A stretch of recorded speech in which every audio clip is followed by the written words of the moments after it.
Okay, let's go two doors down to Psalm 94. Now, again, there's no indication to us from the text, really, who the author is, so we're not going to bother with authorship. Uh, this is actually a fairly unique kind of psalm. Its structure is like pretty much like all the other psalms, but the how the psalmist goes about and what he expresses, well, I don't suppose there will ever be a time when it won't connect. So here we go. O Lord, the God of vengeance, O God of vengeance, let your glorious justice shine forth. Arise, O judge of the earth. Give the proud what they deserve. How long, O Lord? How long will the wicked be allowed to gloat? How long will they speak with arrogance? How long will these evil people boast? They crush your people, Lord, hurting those you claim as your own. They kill widows and foreigners and murder orphans. The Lord isn't looking, they say. And besides, the God of Israel doesn't care. Think again, you fools. When will you finally catch on? Is he deaf? The one who made your ears? Is he blind? The one who formed your eyes? He punishes the nations. Won't he also punish you? He knows everything. Doesn't he also know what you're doing?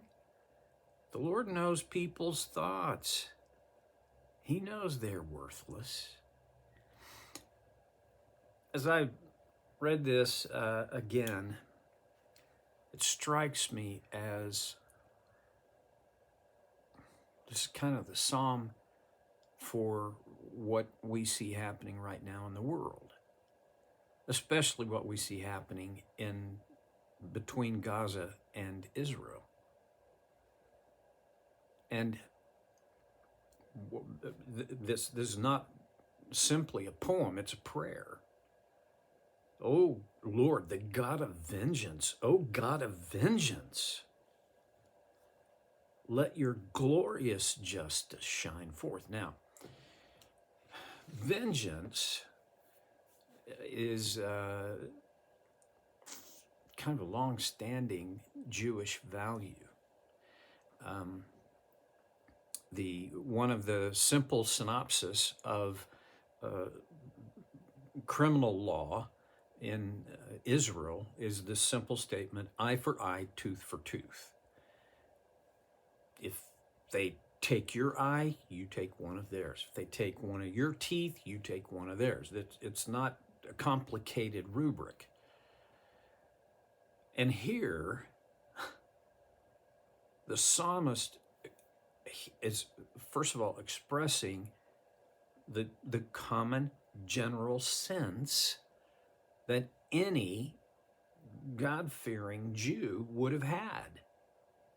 Okay, God, you're just.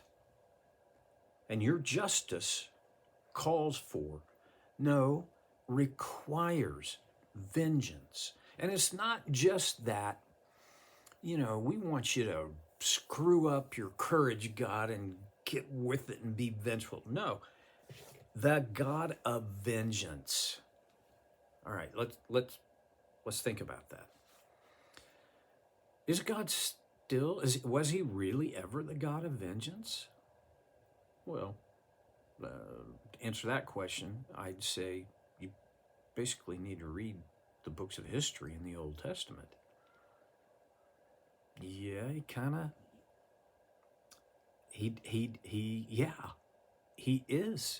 was the God of vengeance. Is he still?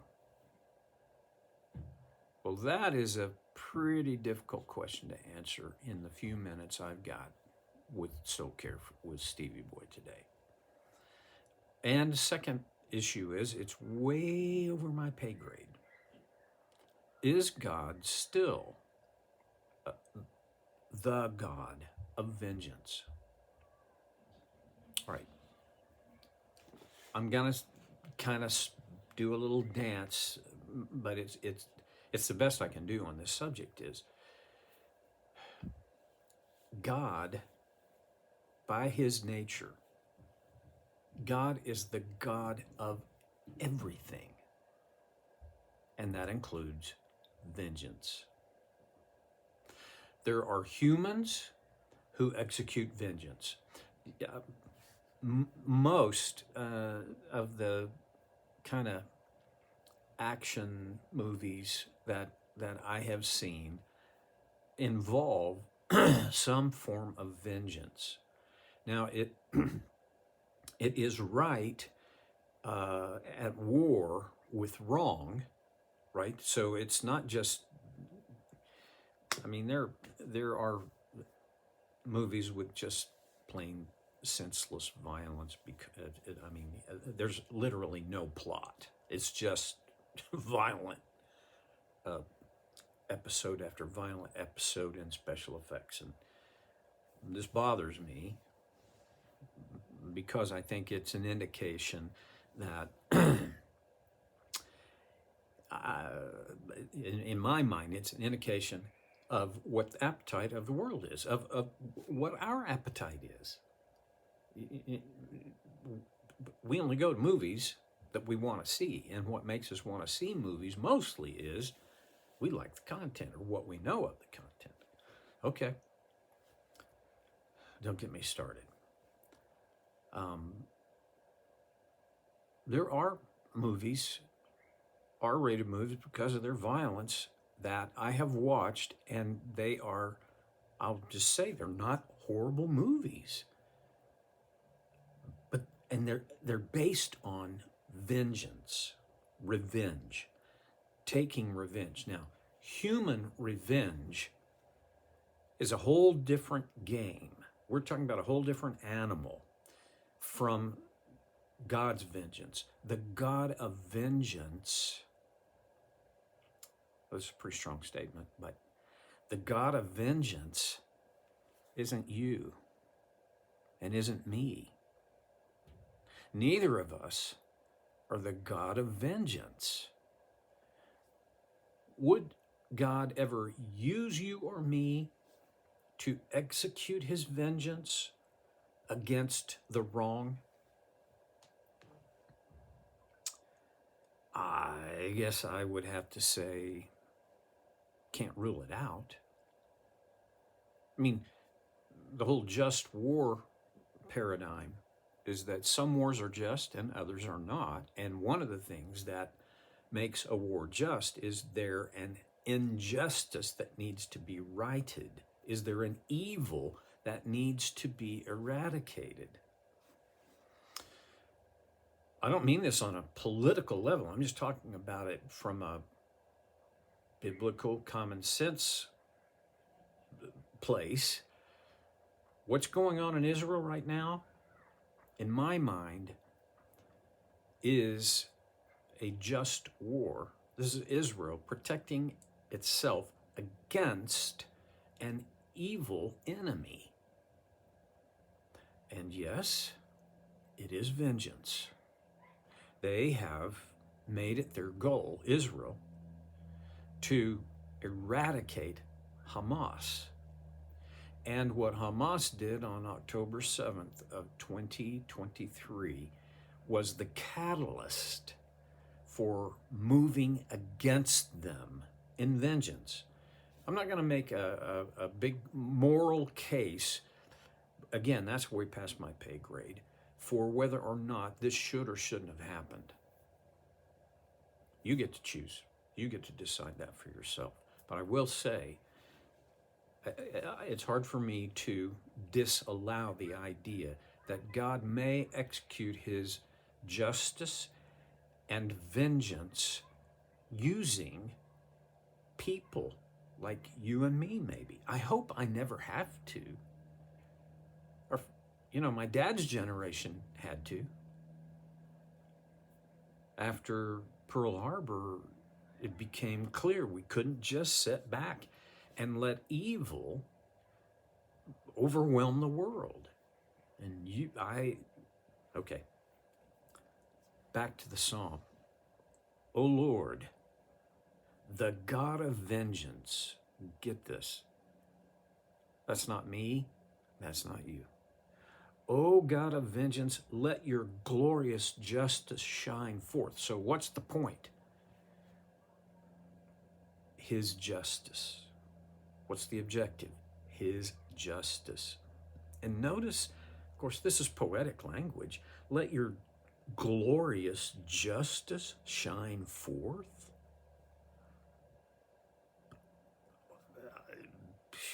Wow. God's justice on one level is horrible, because for his justice to be executed, it has to punish the unjust. And if the Bible history means anything, and I think it means everything, God never just gives a smack on the wrist. He eradicates people groups. He sent his own people, Israel, into a horrible series of wars, and then finally exile in Babylon because of their unfaithfulness, because of their injustice. Okay. Shine forth with your glorious justice, meaning, whatever else it means, execute justice. Okay. There's a little question back there as to who gets to decide when vengeance is actually justice. I don't have a good answer for that. I think there are times when you and I are going to be called on to make that call, make the distinction. There's sometimes when vengeance is just me wanting to get back at them. I want to get even. Well, how's that working for you? Bottom line, for most people, eventually for all people, it doesn't work well. Second piece of data to process with this is there a difference between me as an individual and how I respond or react to life, injustice, being hurt, and how the nation reacts? This is it's almost like the head of a pin we're trying to dance on here. But I think it's worth at least processing. I'm not sure that in the Sermon on the Mount, when Jesus said, if your enemy strike you on your cheek, turn to him the other cheek. I'm not sure he's talking about nations. I think he's talking about individuals. I think this is how his design is for a culture of people interacting with one another is supposed to work. Was Jesus a pacifist where war's wrong? Don't you ever aggress against an enemy. That would be wrong. I don't think so. Now, you might. If that's the case, then let's just disagree. But here, there is a God of vengeance. There is a God of justice. And I'm going to extrapolate from this very first verse. It's not wrong for me to petition the God of vengeance to execute justice. I have to be wise to realize if I'm going to be his vehicle in this, then he will have to make that abundantly clear to me. This cannot be, my first impulse cannot be, and I'll do that for you. It's not what the psalmist is asking for or implying? Well, you can tell we're going to be in deep waters from occasion here, going through this psalm. I'll try to not get all hung up next time on So Care with Stevie.